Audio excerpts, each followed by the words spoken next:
Selamat malam teman-teman semua.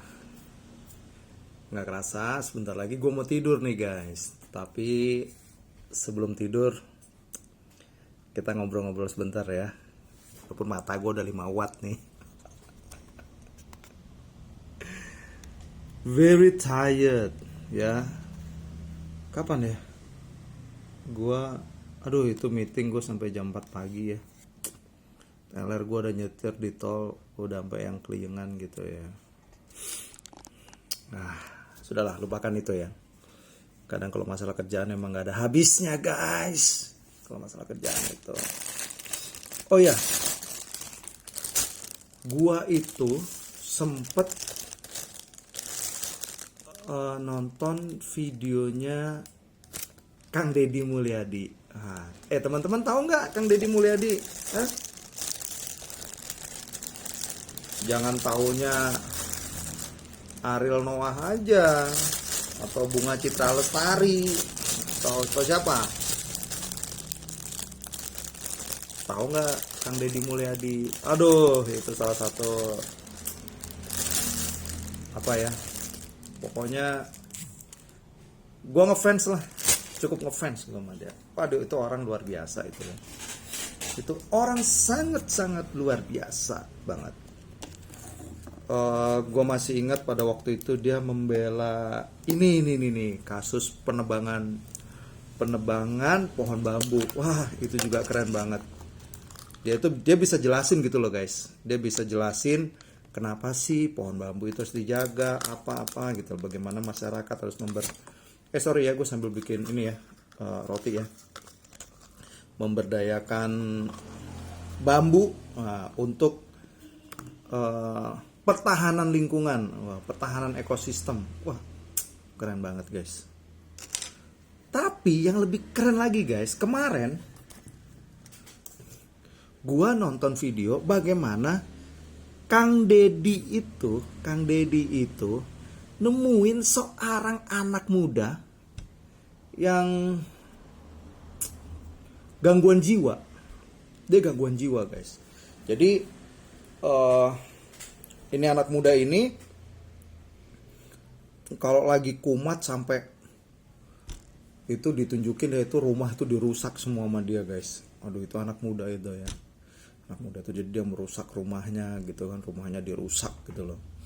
Dan ya udah, dia tidur di kasur ya, kasur yang sudah apa ya?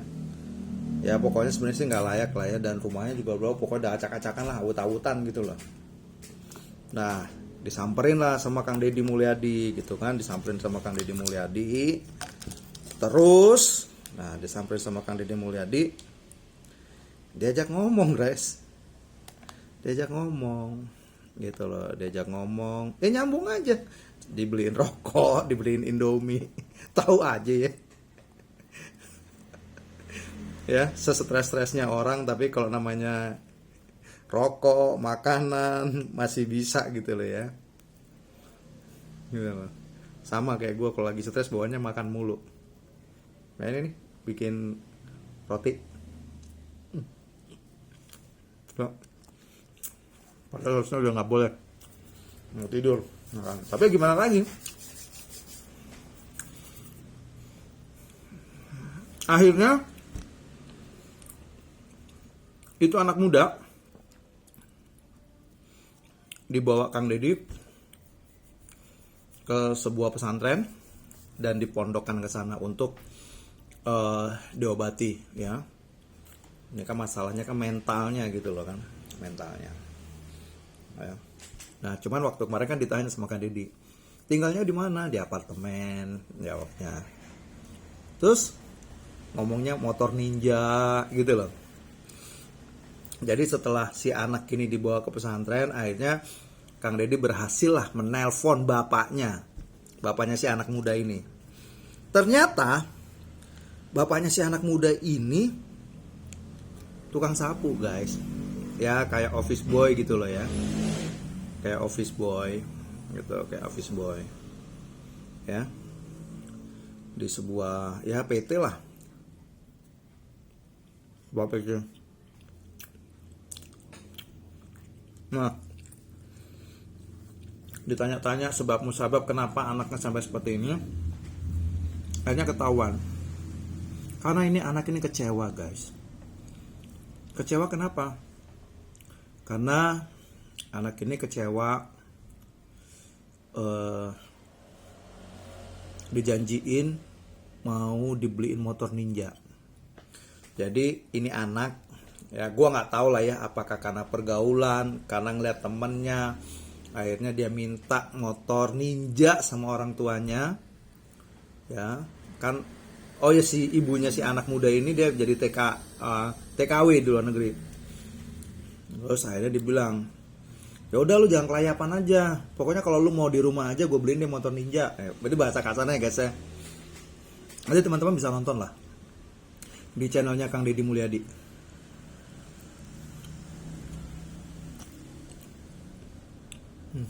Gila, enak banget, nonton ya. Akhirnya sama anak dia diturutin diturutin gitu loh, diturutin dengan harapan dia pokoknya gue di rumah. Nah, gue pengen supaya gue dibeliin motor ninja. Ya ternyata nggak dikirim-kirim guys sama orang tuanya. Ya karena lu tahu sendiri kan, bapak tukang sapu, ibu TKW, beli motor ninja, men, hal mahera, Bo, mahal. Kadang tuh gimana ya? Ini gue nggak mau ngomongin dari sisi orang tua dulu guys ya. Gue tuh pengen ngobrol untuk dari sisi anak muda nih, khususnya nih teman-teman VTuber ya, buat kalian anak-anak muda ya, para VTuber, anak-anak muda yang kalian masih punya orang tua. Yang pertama,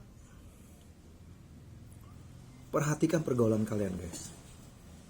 Nah, mungkin kayak si anak ini ya, mungkin kadang lihat temennya ngiri sama temennya, akhirnya dia minta sesuatu hal yang nggak mungkin lah dipenuhi gitu loh ya.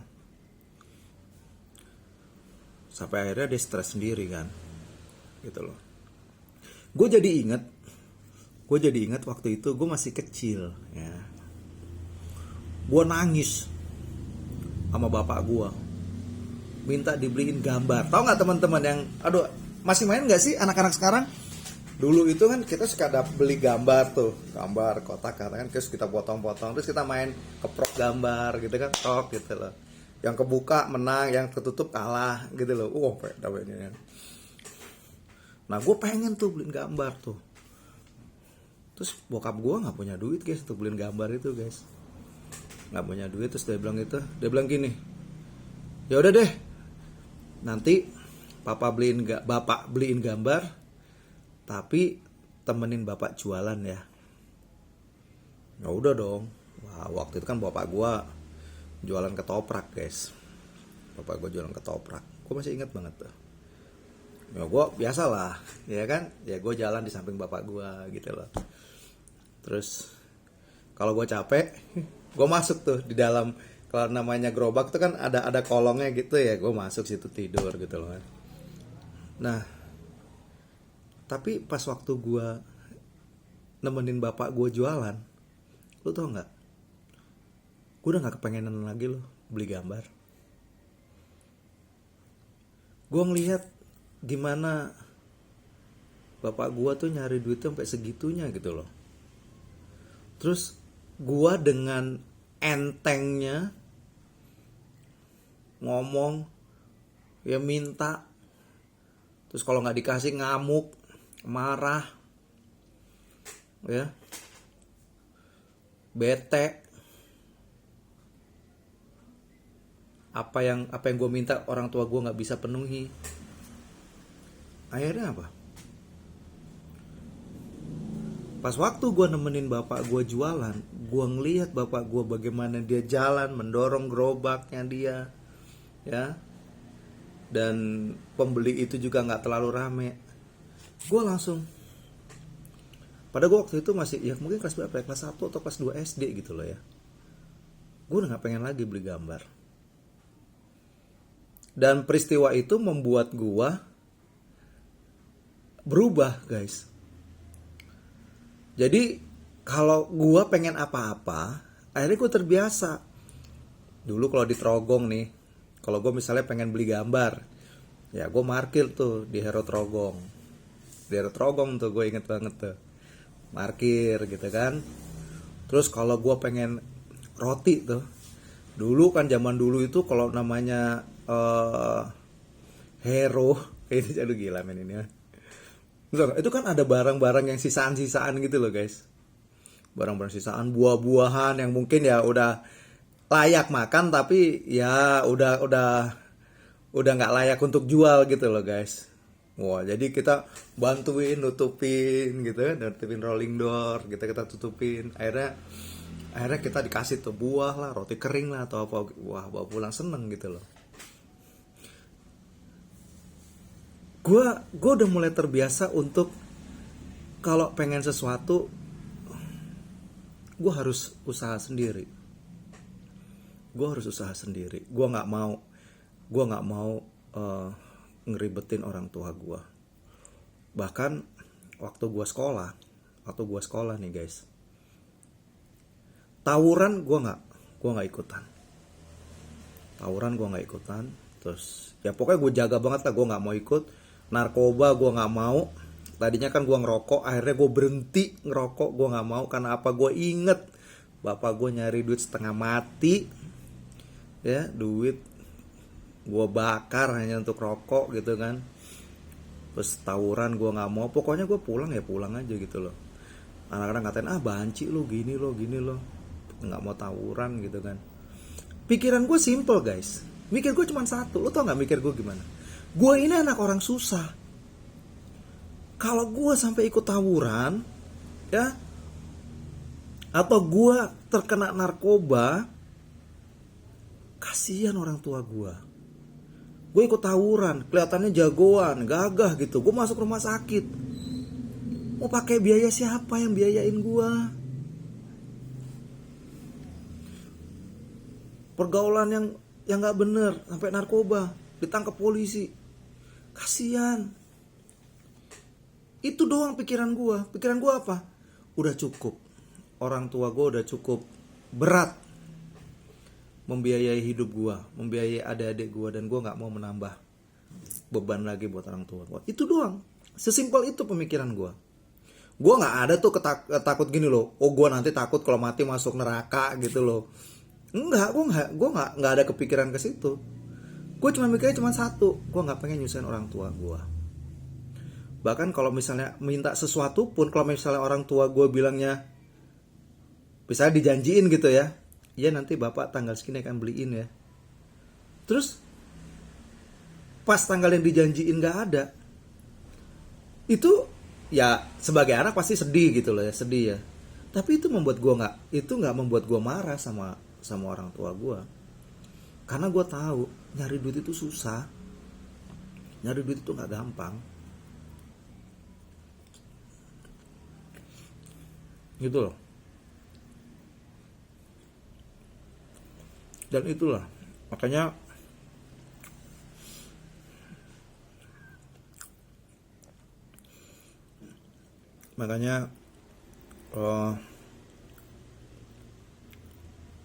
mau segimanapun orang tua gue sayang banget sama mereka gitu loh ya. Gue ngeliat nyokap gue ngejahit ya, terus gimana nyokap gua menjadi apa ya, nyambi jadi waiters di kafe ya, jadi waiters gitu kan, jam 9 pulang. Itu gue cegat tuh. Jadi kalau dia pulang kan harus ngelewatin jembatan penyeberangan kan. Kadang gue udah susul tuh pinggir jalan, gue cegat. Gila lah. Gue cuman pada waktu itu cuma mikir, gue gak mau nyusahin orang tua gue. Kalau gue minta sesuatu hal dan ternyata orang tua gue gak bisa mampu menuruti, itu bukan jadi satu alasan untuk gue marah, untuk gue benci, untuk gue menghina, untuk gue memaki, atau membandingkan orang tua gue dengan orang tua temen gue. Mungkin kalau temen gue mau minta gambar, mau minta mobil-mobilan, mau minta ono, mau minta ini dengan gampang. Ya gue harus terima kenyataan. Gue harus belajar menerima kenyataan memang orang tua gue nggak mampu. Jadi nggak ada yang harus perlu disesali, harus apa. Justru itu menjadi challenge buat gue. Kayak kalau gue baca di Alkitab gue kan, di Amsal ya, hai anakku dengarkanlah didikan ayahmu dan jangan kau sia-siakan ajaran ibumu.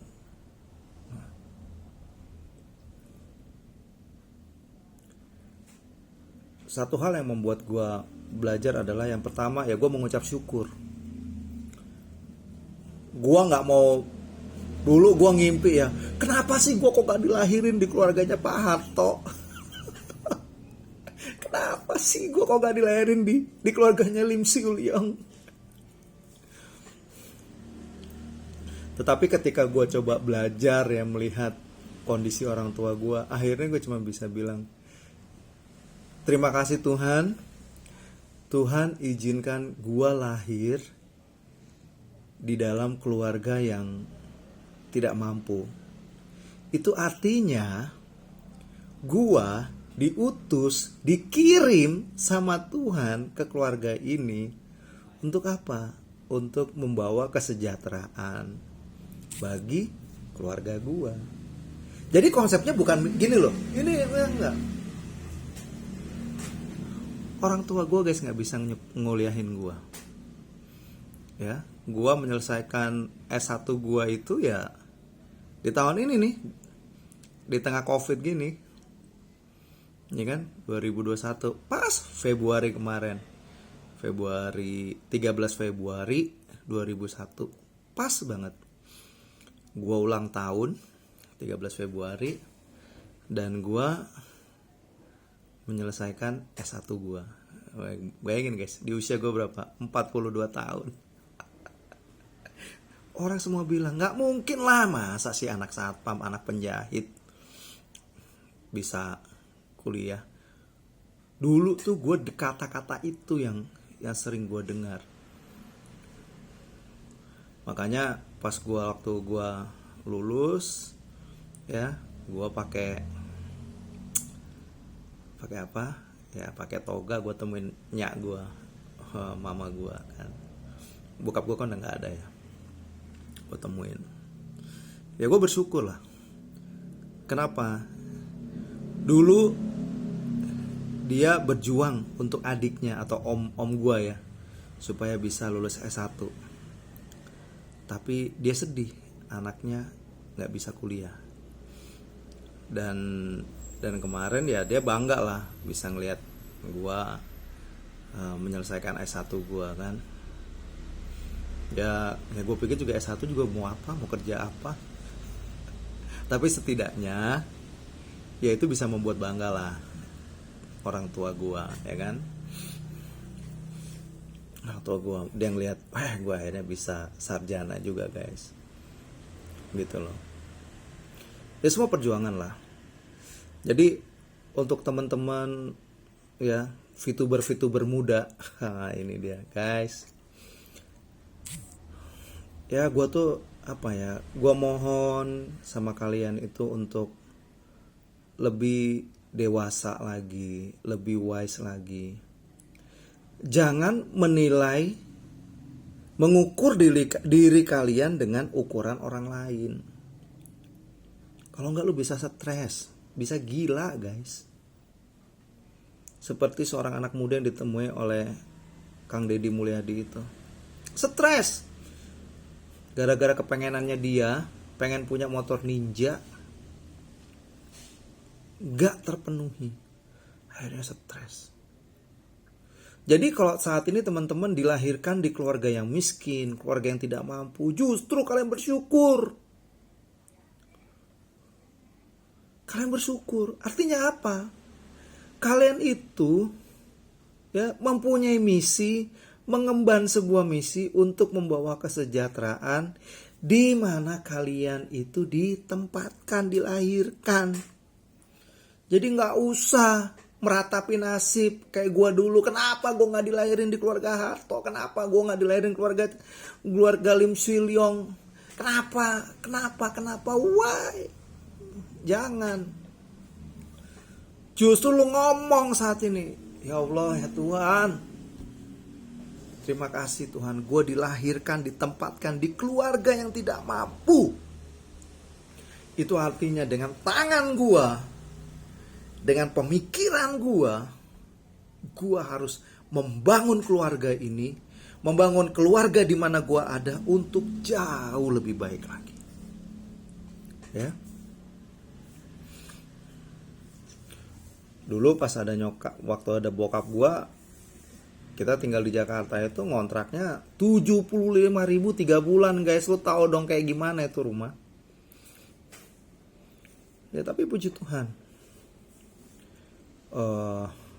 ya gue bisa dengan berbagai cara gitu loh ya, bisa berjuang beli rumah gitu ya di daerah Pasar Kemis gitu. Udah, itu yang nempatin ya nyokap aja udah, yang penting gue nyokap lah sama adik-adik gue lah, itu yang paling penting ya. Jadi sekali lagi pesan gue untuk teman-teman VTuber muda ya,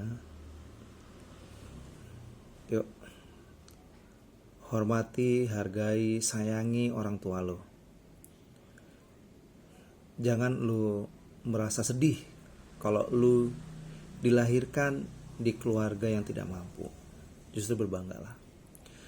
Nah, buat teman-teman yang dilahirkan di keluarga yang sangat mampu, sangat kaya, punya kesempatan dan segalanya, jangan jumawah, jangan menjadi terlena.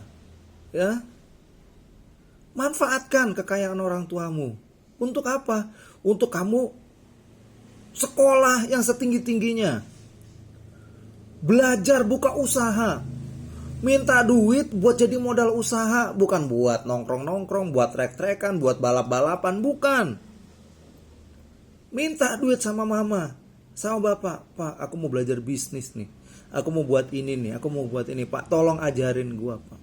Karena jujur ya, kadang ilmu di kuliah sama ilmu di lapangan itu beda, guys. Kayak gitu. Ya. Jadi teman-teman semua, buat kalian VTuber muda yang dilahirkan dari keluarga miskin, jangan meratapi nasibmu. Bersyukurlah. Buat kalian VTuber muda yang dilahirkan di keluarga yang mapan, damai, sejahtera, seakan-akan gak ada masalah, jangan terlena. Ingat, kekayaan tanpa itu akan membunuhmu, membunuh karaktermu, membunuh semangat lu. Karena orang kalau udah terlalu mapan udah males-malesan, ya kan?